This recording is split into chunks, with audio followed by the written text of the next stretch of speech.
ये मेरी पहली इक्वेशन थी, ये मेरी दूसरी इक्वेशन थी। इन दोनों इक्वेशंस में देखो मैं इसको इंटीग्रेट नहीं कर पा रहा हूं because I don't know the value of theta as a function of time, so I can eliminate this entirely. इस पूरे को उठा के मैं यहां रखने वाला हूं। तो जब इस पूरे को उठा के यहां रखूंगा देखो क्या बनेगा। चलो बच्चों, इस वाले वीडियो में हम लोग फिर से 3 इंपॉर्टेंट क्वेश्चन डिस्कस करने वाले हैं जे एडवांस के लिए, जो कि आपकी मदद करेंगे अच्छी रैंक लाने में। और जैसा कि मैंने आपसे कहा था कि जितना हो सके अपने सभी दोस्तों के साथ भी इसको शेयर करिए ताकि उनको भी फायदा मिल सके और चैनल पे व्यूज भी बढ़ सके, ताकि मुझे और मोटिवेशन मिले अच्छा करने का।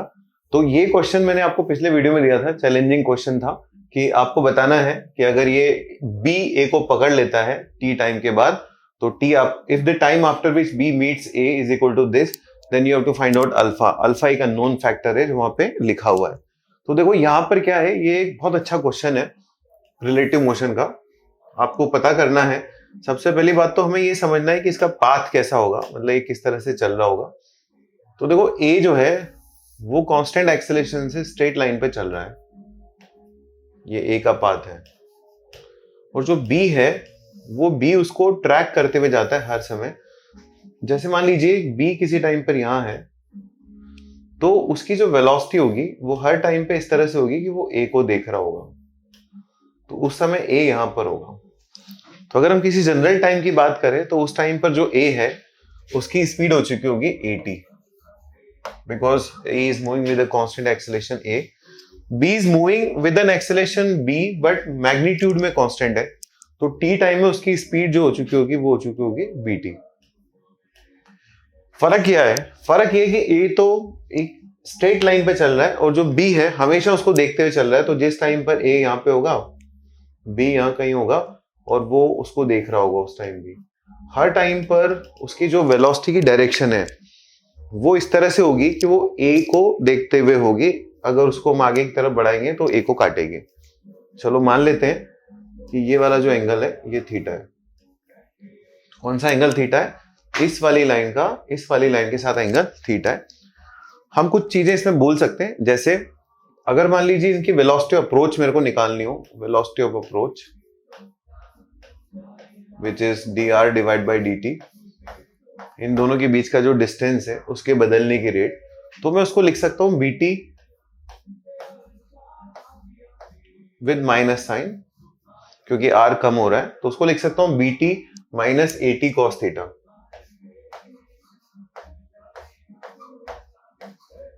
कैसे लिख सकता हूं मैं? क्योंकि यहां से यहां तक का जो गैप है, ए से लेकर बी तक का जो गैप है, जो शुरुआत में एल था वो धीरे धीरे कम हो रहा है। लास्ट में जाते जाते जो गैप है वो 0 हो जाएगा जब ये दोनों मिल जाएंगे। तो इस मोमेंट पे गैप जो है आर है। So what is the rate at which R is changing, उसे कहते हैं वेलोसिटी ऑफ अप्रोच। तो यहां पर वेलोसिटी ऑफ अप्रोच की जो वैल्यू आ रही है, ये जा रहा है उसके पास की तरफ, वो उसकी वेलोसिटी इधर है लेकिन उसका एक कंपोनेंट उसको दूर ले जा रहा है। So at that moment what will be velocity of approach? It is bt minus 80 cos theta. So I can write minus dr is equal to half bt square, integrate भी कर डाला गया, minus a times t cos theta into dt integration. इसको मैंने integrate नहीं किया because I don't know how theta is varying with time, और इसको इंटीग्रेट कर सकता हूं मैं l से लेकर 0 तक। So this will B l, ये l के बराबर हो गया। और उधर जो है आप इसको तो इंटीग्रेट कर पा रहे हो सीधा, लेकिन इसको आप इंटीग्रेट नहीं कर पा रहे हो। क्यों? Because you don't know what is the relation between time and theta. अब आपके पास एक रिलेशन और है, इन दोनों ने एक्स डायरेक्शन में जो डिस्टेंस ट्रेवल करी है, जैसे इसने एक्स डायरेक्शन में जब ये दोनों मिले तो ए ने एक्स डायरेक्शन में जो डिस्टेंस ट्रेवल करी होगी वो होगी हाफ @a स्क्वायर। ये किसका डिस्प्लेसमेंट है? एक्स डायरेक्शन का, ए का। लेकिन बी जो है ना वो एक्स में भी जा रहा है, वाई में भी जा रहा है। अब y में तो वो ऐसे जैसे यहां से थोड़ा सा आगे बढ़ा तो हल्का सा x में चला, y में चला, x में चला, y में चला, x में चला, y में चला, x में चला, y में चला, ऐसे करते करते ये b का पाथ होगा, थोड़ा x थोड़ा y। ये सारे जो dx हैं जब हम इनको जोड़ेंगे तो ये सारे जुड़ करके किसके बराबर आने चाहिए? हाफ @a स्क्वायर के बराबर आने चाहिए। सो इंटीग्रल dxb कहां से कहां तक का? 0 से लेकर t तक का। How to calculate dxb? तो किसी मोमेंट पे b की वेलोसिटी जो है वो bt है और ये एंगल थीटा है, तो उसका हॉरिजॉन्टल कंपोनेंट जो होगा that will B bt cos theta इसको आप इंटीग्रेट करेंगे 0 से लेकर t तक, तो आपके पास बनेगा half A T square is equal to B times integral 0 से लेकर t तक t cos theta multiply by D T. ये मेरी पहली इक्वेशन थी, ये मेरी दूसरी इक्वेशन थी। इन दोनों इक्वेशंस में देखो मैं इसको इंटीग्रेट नहीं कर पा रहा हूं because I don't know the value of theta as a function of time, so I can eliminate this entirely. इस पूरे को उठा के मैं यहां रखने वाला हूं। तो जब इस पूरे को उठा के यहां रखूंगा देखो क्या बनेगा, L is equal to half B T square, ये तो टर्म ऐसे कैसे आ गई, माइनस ए वो भी ऐसे कैसे आ गया, और ये पूरा का पूरा जो इंटीग्रल वाला टर्म है इसकी वैल्यू यहां से लिख सकता हूं, this is half A into T square divided by B. थोड़ा सा सॉल्व कर लेते क्या बनता है। देखो 2 तो बाहर आ गया, ये इधर जाके 12 बन जाएगा, बी एलसीएम ले लेते हैं तो ये बन जाएगा divide by B square minus A square, ठीक है, और एक बी भी बनेगा यहाँ पे into B under root, this will be your time. ठीक, अब अपन देखते हैं क्या क्या दे रखा था, बी स्क्वायर माइनस ए स्क्वायर। तो देखो ये जो टर्म है ना, इस टर्म को अपन को अल्फा के बराबर लिखना है। So alpha is equal to minus A square. A was given to you, a की वैल्यू दे रखी थी 3 metre per second square, so your answer is -9। You are suppose to calculate alpha. देखो इसमें सबसे इंपॉर्टेंट चीज जो है ना वो ये 2 इक्वेशंस बनाना है। पहली इक्वेशन बनाई गई वेलोसिटी अप्रोच की और दूसरी इक्वेशन बनाई गई एक्स डायरेक्शन के डिस्प्लेसमेंट की। I just compare the 2 values, 2 integrals, यहां और यहां से इंटीग्रल को निकाला, कंपेयर किया, सॉल्व किया तो टाइम आ गया। ये तो जबरदस्ती इंटीजर बनाने के लिए हमने ऐसा क्वेश्चन ऐसे इस तरह से इसको कन्वर्ट किया है। लेकिन आप देखिए क्वेश्चन अपने आप में खुद ही बहुत इंपॉर्टेंट क्वेश्चन है और आई होप कि आपको इसको सॉल्व करने में मजा आया होगा, चैलेंजिंग भी लगा होगा। Now coming to the next question of this video, थोड़ा सा आसान क्वेश्चन है, ये मल्टीपल करेक्ट क्वेश्चन है। You have a uniform solid sphere of mass m which is resting on a smooth incline with the help of an ideal string. String is tied to point H on incline and attached to the center of sphere. तो आपको इन options में से चुनना है कि tension क्या है और उसके अलावा नॉर्मल क्या है। तो हम इस क्वेश्चन को करने के लिए स्फीयर का एक सिंपल सा फ्री बॉडी डायग्राम बनाएंगे, क्वेश्चन हो जाएगा। यहां पर देखिए टेंशन इस तरफ है, ठीक है, mg के 2 कंपोनेंट हो जाएंगे, इधर की तरफ होगा mg sine theta sine alpha और इधर की तरफ होगा mg कॉस अल्फा। ठीक, यहां पर एक नॉर्मल रिएक्शन होगा। अभी इंपॉर्टेंट चीज ये कि जो टेंशन है इसका ये वाला एंगल कितना है, टेंशन कितने एंगल पे लग रही है, तो हमको ये छोटा वाला एंगल ढूंढना है। देखो इस डायग्राम में कलर थोड़ा सा चेंज कर लेते हैं। This entire angle is alpha, so this small angle is alpha minus beta. Okay, वहां व्हाइट कलर से करना पड़ेगा। This angle is alpha minus beta, so this is also alpha minus beta. तो टेंशन का इधर वाला कंपोनेंट होगा T cos alpha minus beta. ठीक है, इसका मतलब एक आंसर तो अपने को क्लियर समझ में आ रहा है कि हम mg साइन अल्फा को इससे कंपेयर कर सकते हैं। आई can write down tension which is mg sine alpha divided by cos of alpha minus beta. तो एक तो देखो इसमें से चुन लो आप, ए आंसर तो इसका करेक्ट हो गया। ठीक, अब टेंशन तो आ गया, इसका मतलब ए करेक्ट हो गया, तो बी पे ध्यान नहीं देना। अब अपने को नॉर्मल और निकालना है। तो नॉर्मल में देखो बच्चों, नॉर्मल में कई बार गलती हो जाती है लोगों से, वो नॉर्मल सीधा लिख देते हैं mg cos अल्फा। ऐसा नहीं होगा, यहाँ पर जो नॉर्मल होगा उसमें 2 चीजें आएंगी, एक टेंशन भी आएगी, टेंशन का जो इधर वाला कंपोनेंट होगा वो भी आएगा। So normal is equal to mg cos alpha plus t sine alpha minus beta. mg cos alpha तो आएगा ही आएगा, लेकिन टेंशन का जो इधर वाला कंपोनेंट होगा t sine alpha minus beta वो भी आएगा। t आप ऑलरेडी निकाल चुके हो तो इस वैल्यू को यहां रखनी पड़ेगी। So n is equal to mg cos alpha plus mg sine alpha into sine alpha minus beta divided by cos alpha minus beta. तो यहां से ये वैल्यू निकल के आएगी mg, ठीक है। इसको थोड़ा सॉल्व कर लो। This will be cos alpha minus beta plus sine alpha minus beta divided by cos alpha minus beta. अभी देखो फिर एडवांस के क्वेश्चन की ये खास बात होती है कि वो इतना आसानी से नहीं आ जाता। जैसे इसका पहला ऑप्शन तो बहुत आसान था, लेकिन जो दूसरा ऑप्शन है उसमें थोड़ा सा मजा आ रहा है, थोड़ी ट्रिग्नोमेट्री लग रही है, थोड़ी सी मेहनत लग रही है। जैसे sine A sine B plus cos A cos B, आप देख सकते हैं जब इन दोनों को जोड़ेंगे this will be cos alpha plus beta, और कॉस अल्फा प्लस बीटा नहीं, cos A cos B plus sine A B is cos A plus B. जब आप इसको सॉल्व करेंगे तो this will be cos 2 times alpha minus beta. So mg times, एक बार check कर लेते हैं क्या बनेगा। अच्छा, कॉस ए माइनस बी बनेगा, तो कॉस ए माइनस बी, एक बार मैं फॉर्मूला लिख लेता हूं, cos A cos B plus sine A sine B, this is cos A minus B. तो ये बन जाएगा आपका cos beta divided by cos of alpha minus beta. देखते हैं कौन सा आंसर मैच करता है। तो इसका जो करेक्ट ऑप्शन होगा वो होगा ए एंड सी। तो 2 ऑप्शन मैच कर गए।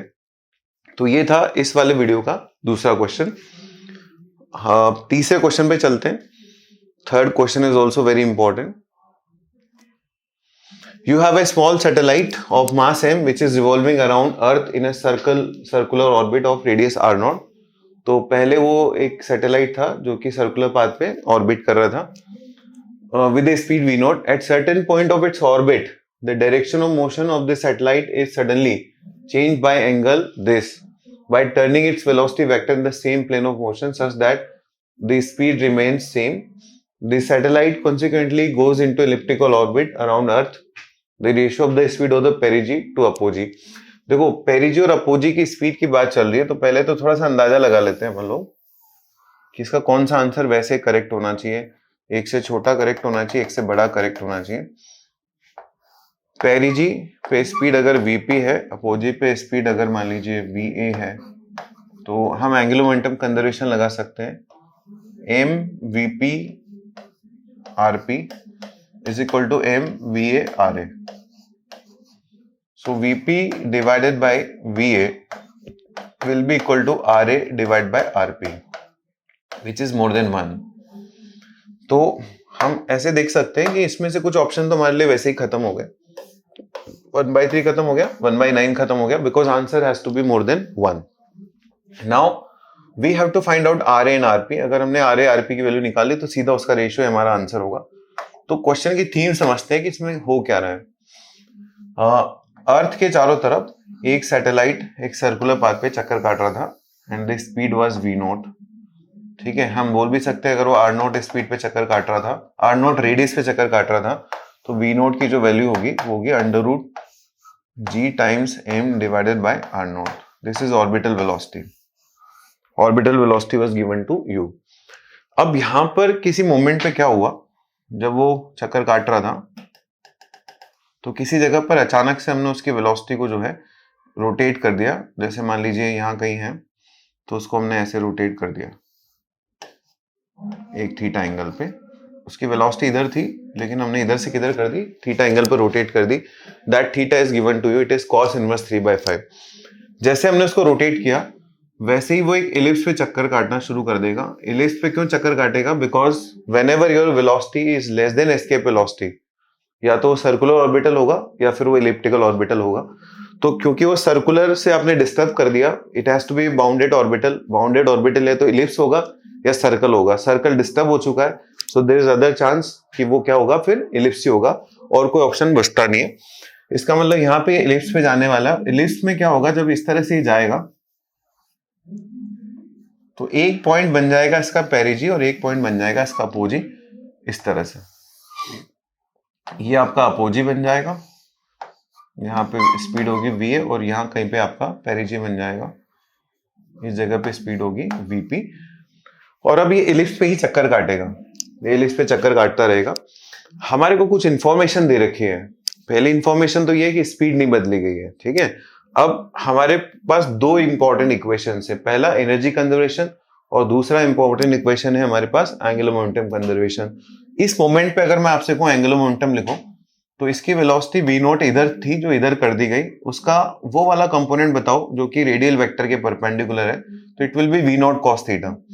तो अगर मैं इलिप्टिकल ऑर्बिटल पे एंटर होते से ही एंगुलर मोमेंटम कंजर्वेशन लगाऊं, तो I can write m v not multiply by cos theta multiply by r not m v perpendicular multiply by r।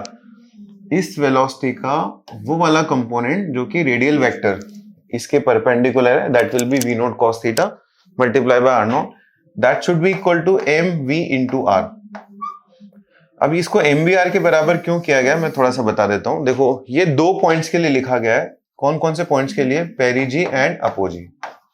क्योंकि पेरिजी और अपोजी दोनों पॉइंट्स ऐसे होते हैं जहां पे वेलोसिटी जो होती है वो रेडियल वेक्टर के एग्जैक्टली परपेंडिकुलर होती है। तो ये इसके दो रूट्स बनेंगे, यहाँ पे दो वैल्यूज आएंगी v और r की, उसमें से एक किसके कोरस्पोंडिंग होगी? पेरिजी के, और दूसरी किसके कोरस्पोंडिंग होगी? अपोजी के। So I just like conserve angular momentum at this point and either of this point। तो यहां से मुझे एक बढ़िया सी इक्वेशन मिल गई, और इक्वेशन है v into r is equal to, या v is equal to v not cos theta multiply by r not divide by r। This is one thing. Now second is energy conservation. इस point पे हम energy लिख सकते हैं which is minus g capital M small m divide by r not plus half m v not square, और perigee apogee पे हम energy लिख सकते हैं which is half m v square minus g capital M small m divide bye small r। हम एक काम कर सकते हैं, v नॉट की वैल्यू डाल सकते हैं और v की भी वैल्यू डाल सकते हैं। यहां से देखिए डाल के देखते हैं क्या बनता है। तो minus g capital M small m divide by r not, एक m से m भी काट दो सब जगह, तो ये m लिखने की आपको जरूरत नहीं पड़ेगी, ठीक है। तो प्लस इसकी वैल्यू डाल देते हैं, this will be half g capital M divide by r not, ठीक है, is equal to v square by 2 which is 1/2 into v square. इसकी जगह लिख सकता हूं v not square which is gm divided by r not, ठीक है, into cos square theta multiply by r not square divide by r square minus g capital M divided by small r। एक बार recap कर लेते हैं हमने किया क्या। This was angular momentum conservation on elliptical path and this was energy conservation on elliptical path. जब elliptical path start हुआ था तो ये स्पीड थी, ये पोटेंशियल एनर्जी थी because it was at a distance r not, और उसके बाद ये किस पॉइंट की बात चल रही है? पेरिजी अपोजी पे मैंने काइनेटिक एनर्जी और पोटेंशियल एनर्जी लिख दी। अब देखो मेरे पास r में एक रिलेशन आ गया, यहाँ देख सकते हो आप कि इन सब के अंदर जो है gm से gm कैंसिल हो गया, ठीक। हमारे पास जो रिलेशंस बने एक बार उनको थोड़ा सा और सिंप्लीफाई कर लेते हैं। 1/r नॉट मिटा देते हैं इसको, this is basically 1/r not with minus sign and 1/2r not, तो मैं इन दोनों को एक साथ कंबाइन कर रहा हूं, माइनस 1/2r नॉट, ठीक है, इज इक्वल टू, यहां पे देखिए ये r नॉट से r नॉट कैंसिल हो गया, cos square theta it will be 9 divide by 25 r not divided by r square minus 1/r, ठीक। हम दोनों तरफ ना 25 r स्क्वायर से मल्टीप्लाई कर देते हैं या 50 r स्क्वायर से मल्टीप्लाई कर देते हैं, तो देखो क्या बनता है अपने पास। 50 r स्क्वायर से मल्टीप्लाई करेंगे तो दोनों तरफ 50 r स्क्वायर से गुणा कर देते हैं ताकि बढ़िया सी क्वाड्रेटिक बन जाए अपनी, ठीक है। तो ये बन जाएगा minus 25 r square r not से गुणा कर देते हैं, ठीक है। तो r नॉट से r नॉट कट जाएगा, this will be minus 25 r square, okay, is equal to 50 है ना यहाँ पे, तो r स्क्वायर से r स्क्वायर कट गया, this will be 9 into 2 18 r not square okay, यहाँ पे r से r कट जाएगा तो -50 r नॉट। अब देखो आपके पास एक बहुत बढ़िया क्वाड्रेटिक इक्वेशन बन गई r में, 25r square -50 r not plus 18 r not square. ये अपने पास क्वाड्रेटिक इक्वेशन बनी। अब अपने को इसमें r की वैल्यूज चाहिए, we have to find out values of r। एक बार कैलकुलेशन जरूर चेक कर लेना, क्योंकि अगर कैलकुलेशन गलत होगी तो फिर अपनी r की जो वैल्यू है वो सही नहीं आएगी। हमको चाहिए r के दो रूट्स, जिसमें से एक होगा पेरिजी और एक होगा अपोजी। तो यहां से अपन लोग सॉल्व कर सकते हैं। r की वैल्यू होगी plus minus b 50 times r not plus minus under root b square यानी कि 2500 r not square minus 4ac minus 4 यानी कि 100 1800 r not square 4ac divide by 2 multiply by a into 25। ठीक है, तो 2500 में से 1800 माइनस हुए तो कुछ कैलकुलेशन एरर हो गई, एक बार चेक कर लेते हैं इसको। 50 r स्क्वायर r नोट से अपन ने इसको मल्टीप्लाई किया। हाँ, तो देखो इसमें जो गड़बड़ है वो यहाँ पकड़ में आ गई है। इसमें क्या है कि एक जगह पे अपन 2 का फैक्टर भूल गए थे। देखो यहाँ पे, अब इस तरह की सिली मिस्टेक अगर एग्जाम में हो जाएगी तो फिर वो इसी तरह के अंडर रूट आएंगे जो सॉल्व नहीं होंगे। यहाँ पर एक 2 का फैक्टर था जो कि अपन यहाँ मिस कर गए। सो मैंने क्या किया, कॉस स्क्वायर थीटा की वैल्यू तो डाल दी लेकिन वो 2 डालना भूल गया। So this will B 50। तो जब इसको अपन लोग 50 r स्क्वायर r नोट से मल्टीप्लाई करेंगे तो यहाँ पर ये 18 के बजाय ना 9 बनेगा। So this will be 9। और जब ये 9 होगा तो हमारे पास 4 टाइम्स a इंटू सी की जो वैल्यू आएगी, यानी कि 4 इंटू 25 इंटू 9, ये 1800 के बजाय आएगी 1900। और जैसे वो 900 आएगी वैसे ही बढ़िया प्यार से ये सॉल्व हो जाएगा। 50 r not plus minus under root 1600 r not square, that will be 40 r not divided by 50। तो सॉल्व करेंगे तो ये बनेगा बच्चों 9 r नॉट डिवाइड बाय 5 और एक बनेगा आपका r नॉट डिवाइडेड बाय 5। अब देखो पेरिजी और अपोजी, आप देख सकते हैं इसमें से एक बड़ा डिस्टेंस है एक छोटा डिस्टेंस है, एक पेरिजी एक अपोजी बनेगा और दोनों का जो रेशियो आएगा r पेरिजी divide by r apogee, तो इसकी वैल्यू आ जाएगी 9।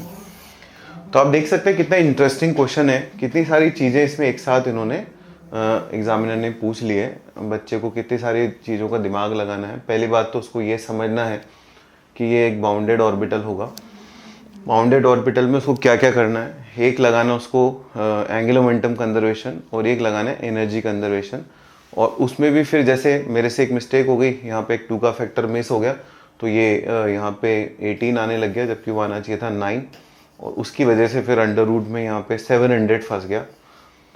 तो 700 फंस गया। मान लो एग्जाम के टाइम पे हम 700 अंडर रूट लेके सॉल्व कर लें तो बड़ा कॉम्प्लिकेटेड सा मैटर हो जाता है, ना हमारा आंसर आता है ना हमारा कॉन्फिडेंस भी डगमगा जाता है।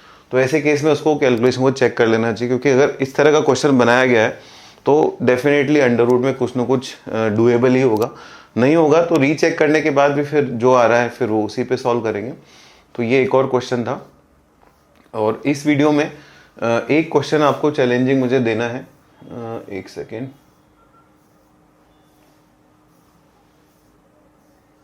ओके, तो एक क्वेश्चन चैलेंजिंग आपको अभी और देते हैं।